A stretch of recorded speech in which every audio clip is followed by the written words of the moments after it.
This video contains discussions of violence, death, and disturbing events. All information is based on public records, police reports, and witness statements. Some details might be difficult for certain viewers. Viewers' discretion is strongly advised. Everyone mentioned in this video is innocent unless proven guilty in a court of law. This case remains unsolved. We encourage viewers to do their own research and form their own opinions.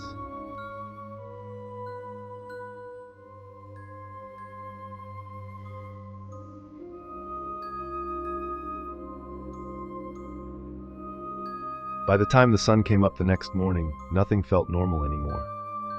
What had taken place during those late-night hours would quietly ripple through families, friendships, and an entire neighborhood. At first, only fragments of information surfaced, bits of conversation, late-night movements, and unanswered calls.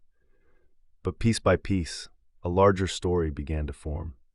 The day before Opal was found, everything looked ordinary from the outside. She cooked dinner in her apartment. Her daughter prepared to leave for the evening. And around 6:30, Dawn, a neighbor who came by often, said she stopped in quickly to pick up a bowl. According to her, Opal seemed fine. Nothing around her suggested that anything terrible was about to happen. Most of that evening, Dawn, Sherry, Chipper, and the kids were outside or going in and out of Sherry's apartment. Dawn said they stayed close by, watching the children play while the evening slowly settled across the neighborhood. She said the back steps leading down to Opal's door were cluttered with bags and trash, piled high enough that anyone trying to go down those stairs would have had to move things, making noise in the process. She said she would have heard it. She said she would have known. Dawn said that sometime around 9 o'clock, she used Sherry's phone to call Opal about some work they needed to discuss. She let it ring 3 times, then hung up when no one answered. She assumed Opal might have left with her daughter. But while Dawn was giving detectives her version of the night, another neighbor would eventually say something very different. When detectives brought Chipper in, he said he knew why he was there. He said he never harmed Opal, never fought with her, and never had any reason to. He told detectives he stayed with Dawn, Sherry, and the kids the entire evening.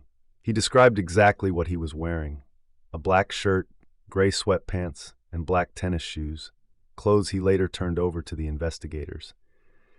He initially refused a polygraph, but eventually agreed to take it the following Monday after they explained the test couldn't be used against him.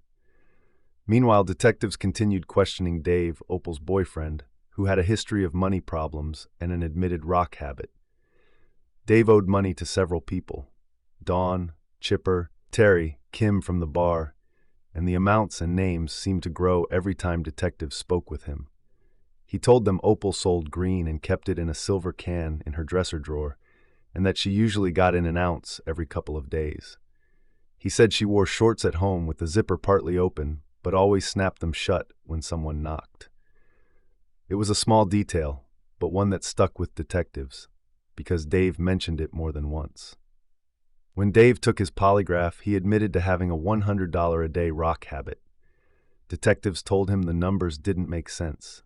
The amount he sold, the amount he used, and the debts he owed didn't match on paper. Dave insisted they did. When the conversation shifted to whether he knew who might have unalived Opal, Dave said he didn't. But when detectives pressed harder and asked if he thought he knew, he hesitated. One of the detectives mentioned another name during the conversation, a name the polygraph administrator wrote down, but it wasn't spoken directly in the report. And even then, Dave fell back on the same answer he repeated in every interview. He didn't know for sure who did it. Terry was questioned next. People at the bar said they saw him argue with Opal the night before she passed. Some said Opal yelled at him.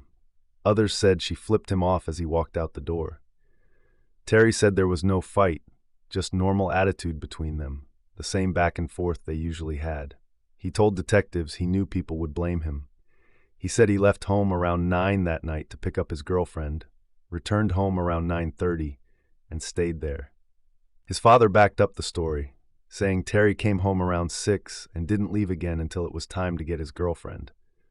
But arguments weren't the only thing detectives were hearing about. Money kept coming up. Opal and Dave owed people. Dave owed large amounts to several people, including the owner of the bar. And then there were the rumors. Whispers that someone had been ripped off for green, that Dave had been running from people he owed, that things were building behind the scenes in ways Opal might not have known. Other neighbors added to the confusion. Esther said that in the afternoon she saw Dave alone and upset because Joe had left him. She saw Joe return around 4. When she left around 5, both men were still there.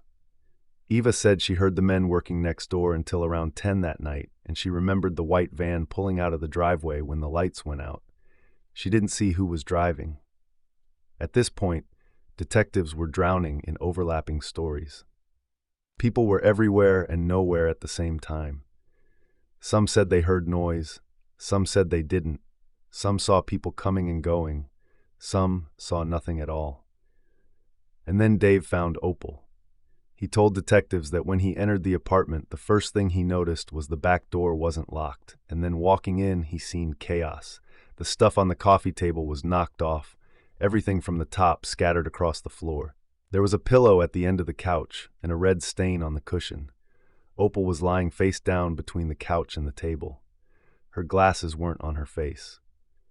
Dave said he touched her shoulder, turned her onto her left side, and saw the wounds on her neck.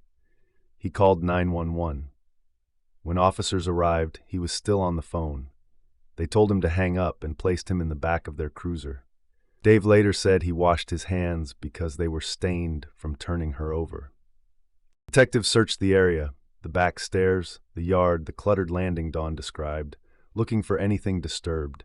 They expected footprints, drag marks, fingerprints, something, anything. But there was nothing. No weapon, no green, no rock, no forced entry, nothing under Opal's nails, nothing outside. For a crime this violent, the lack of physical evidence didn't make sense, and investigators felt it immediately. As detectives continued their interviews, the contradictions grew. Dawn insisted Chipper never left her sight. Sherry said he was outside only occasionally. Dave's timeline shifted. Terry's account matched parts of the evening, but left room unanswered. Rumors pulled investigators toward the bar, toward people with debts, toward arguments and secrets Opal had been carrying. And yet, even with all of these voices talking at once, the detectives still couldn't find the moment that explained what happened inside that apartment.